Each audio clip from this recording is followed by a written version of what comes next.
seemed to me like, as I've said probably 300 times on this program, we have two incredibly great candidates for president of the United States in Hillary Clinton and Bernie Sanders. And I thought they both made some good points. I thought they both said some really important things. I think you know what's so funny is all the Sturm and Drang around, all right, no, Bernie isn't good enough for that, or Hillary's not good enough for that. All of that comes down to, by and large, small arguments about how we're going to accomplish large goals that we completely agree with. Right? I mean, isn't this refreshing?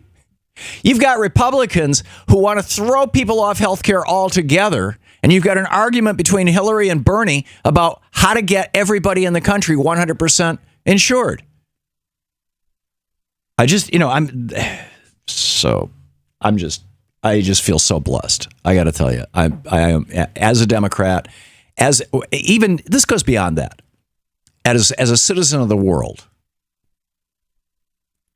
I'm just really impressed. Okay, my sense of what was going on last night.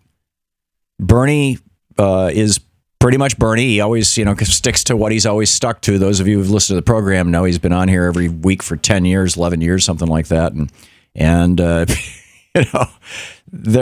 fact, the New York Times, was it the New York Times or who was calling him a bot? There was one of the Politico. Yeah, that's right. It's interesting. There's kind of like this dueling thing going on.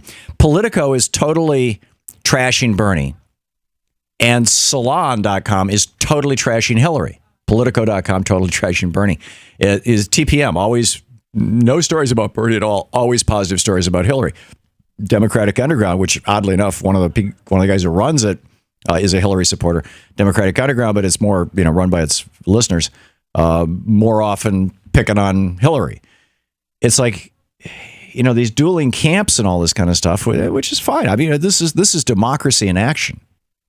But anyhow, my sense of what happened last night was that going into this, the main job, and this is just, kind of my mind reading the campaign people, is that from Bernie's point of view, his main job was to stay on message, look strong, and be ready for the kitchen sink. Be ready for the opposition dump. Be ready for the David Brock stuff that's going to fall on your head. And I think he did a pretty good job. And Hillary at the very end, did that great. What is Danielle calling it? Filibustering, where basically Bernie had no time to rebut what she was saying.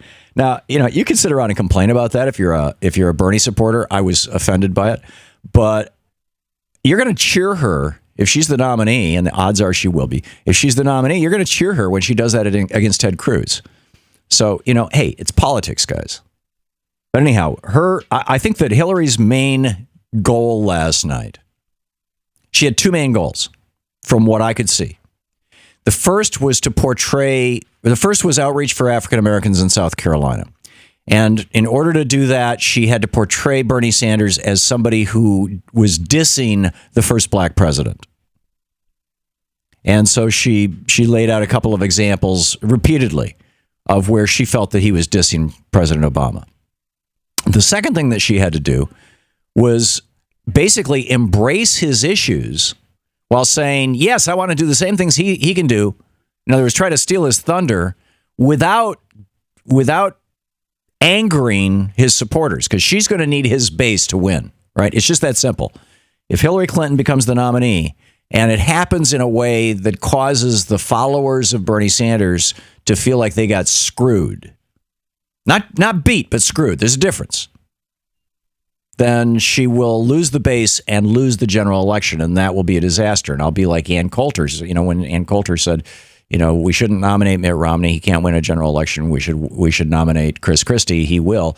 And this was 4 years ago, and she was right. And if Hillary is using tactics that wound Bernie supporters, she's going to hurt herself. Okay, from Bernie's point of view, what he had to do was, make it through and be ready for the opposition research. And also, he couldn't go too far. In fact, I think he almost did. And perhaps, we'll see. This conceivably could be a major faux pas. Remember, the Dean scream and Barack Obama saying of Hillary Clinton, she's nice enough. And the crowd kind of gasped. Well, Bernie last night of Hillary said, whoa, you're not in the White House yet. And the crowd sort of gasped. And I thought, oh, God, here we go. So we'll see how it plays out. To watch more clips from our programs, hit the Watch More Videos button over here. And please be sure to hit the handy-dandy subscribe button so you'll always be up to date. Tag, you're it.